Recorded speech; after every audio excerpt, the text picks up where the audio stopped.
17 now, I'm going to be 18 soon, and I've missed such a big part of my life.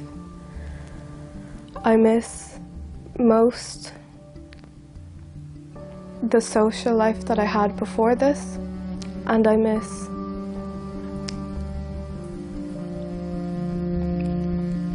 my education. I was such an intelligent girl, and now I've just got this fog over my mind and I can't recall words,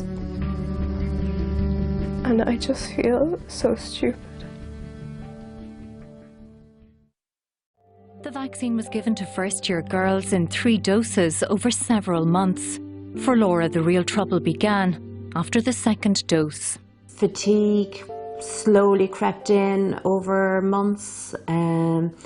I started getting phone calls regularly from the school to go and pick Laura up. I'd go in and she'd be sitting outside the secretary's office, very, very white, washed out looking, complaining of abdominal pain, dizziness, nauseousness, weak, legs like jelly, just barely able to hold herself up. So she'd come home and go to bed, and the next morning I'd call her for school and she'd get up and go again, and the phone call would come later in the day, and it just continued on and on like this till it got to the stage where Laura couldn't go to school. So began a long and painful journey through the Irish health system. Laura was tested and retested for chronic fatigue, ME, narcolepsy and a host of other conditions. 4 years ago, it was Kelly's turn to get the vaccine. This should be Kelly's Leaving Cert year, but for her, school is now a distant memory. Her passion for photography is redundant, simply because she can't pick up a camera. She too has been to any number of doctors, consultants and specialists, none of whom believe her condition is linked to the vaccine. I'm not anti-vax whatsoever. I was no problem getting vaccines. So when it came around to the vaccine, I was 100% willing to get it. I got my vaccine, I was fine. I went down, sat down for a while. My arm was really sore. They sent me back to class. And then I got home and I just started to get small little headaches. And then as the weeks progressed, my health slowly declined but got worse and worse and worse. When she was able to go to school, she'd come in from school and she'd be green, you know, and you'd just be like, "Are you okay?" And she'd be like, "I don't feel like I've slept all night. I've got this kind of brain fog. I can't remember what people are saying to me." Have you ever had a day where you've had energy and no pain? No. No. Since you got the vaccine, Yeah. no day without pain? Oh, and I take a lot of painkillers. The painkillers are really bad on my stomach. You know, I can feel my stomach getting really sore from it. I'm prescribed up to 240 Sopdene a month. I try to take them as little as I can, but I need something for the pain. Kelly, Laura and their families had no idea what was happening to them or why. They were about to discover that they were not alone in Ireland and beyond.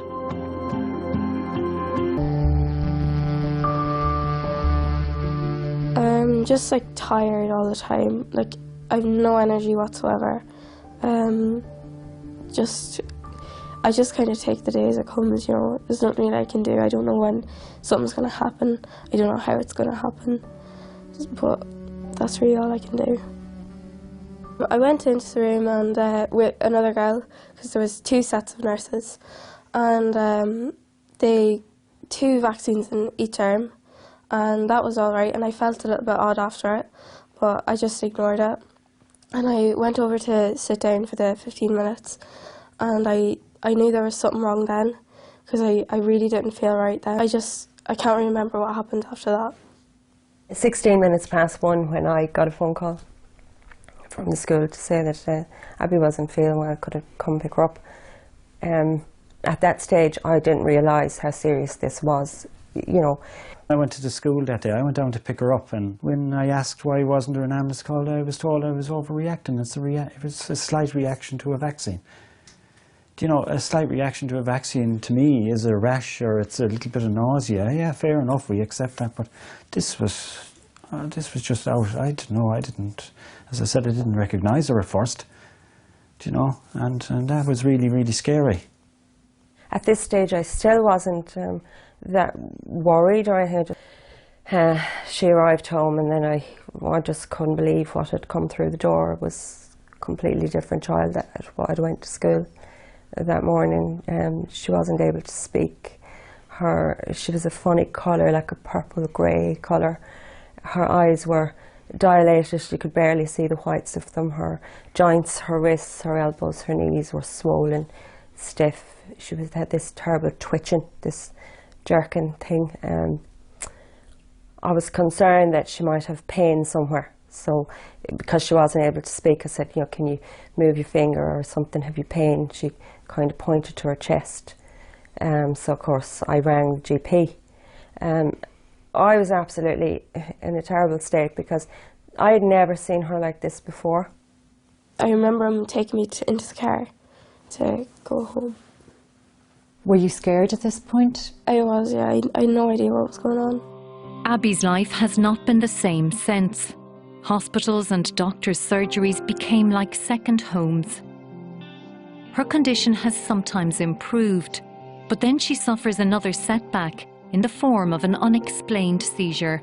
That was very difficult to watch because I had usually come in, on the end of these, you know, whereas I wouldn't have seen the full extent. But that Thursday in the hospital I did, and I just couldn't believe that this was possible. I just couldn't believe it. I always thought a reaction to something was a rash, or, you know, you might be vomiting or whatever. But this was just really difficult. And 14 months on, it's still very hard to think that you signed a consent form. Sorry. Okay. You know, you signed a consent for something that you thought was going to be the be-all and end-all of everything, the cure for everything. And this happens, and the guilt of that is just unbelievable. You know, that you'd sign a consent form and your child ends up like this.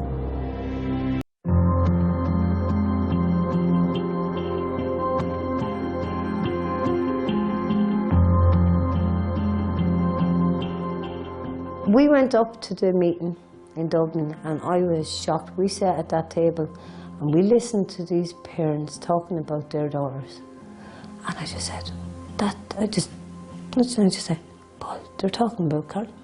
They're actually talking about our daughter.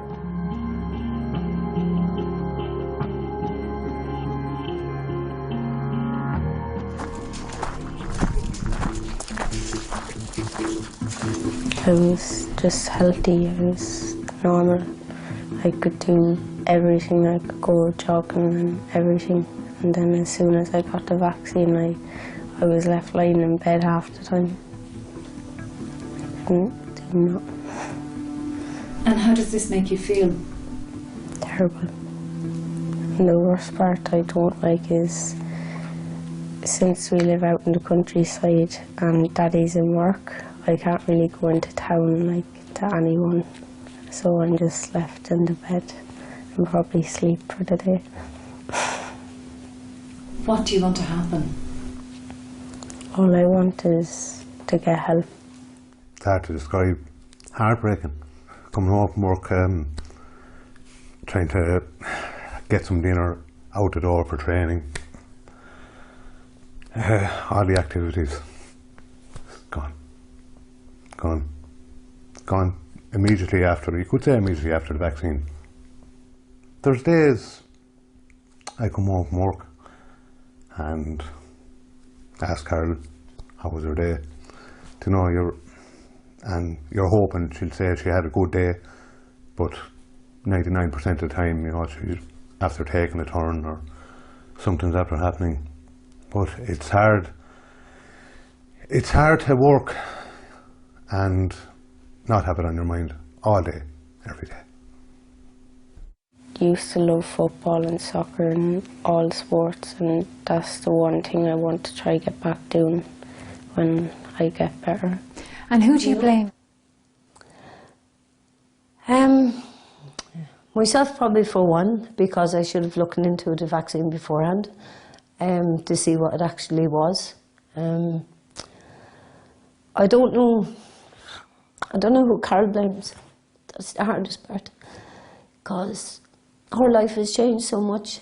So I don't know who she blames. And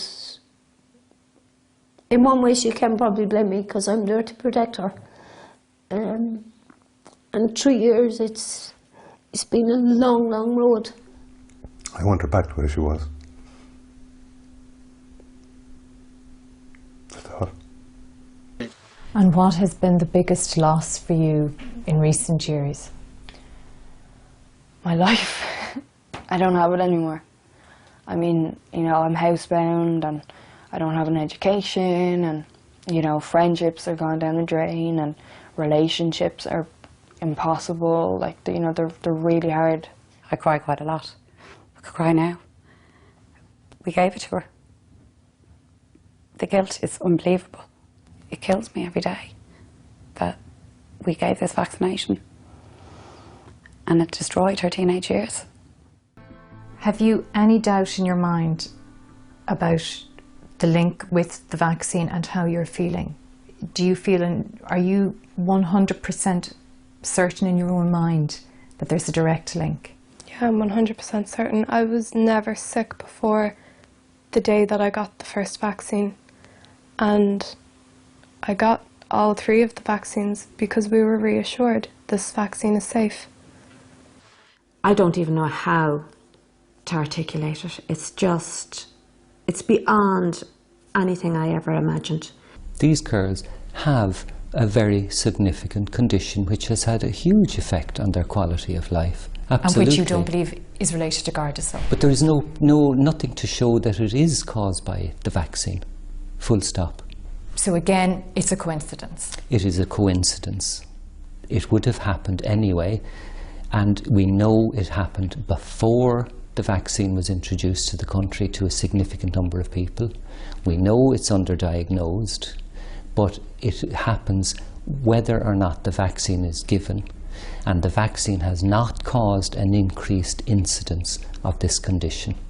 If I had children of that age, I would absolutely recommend they get it, because I do not want them to get preventable cancer.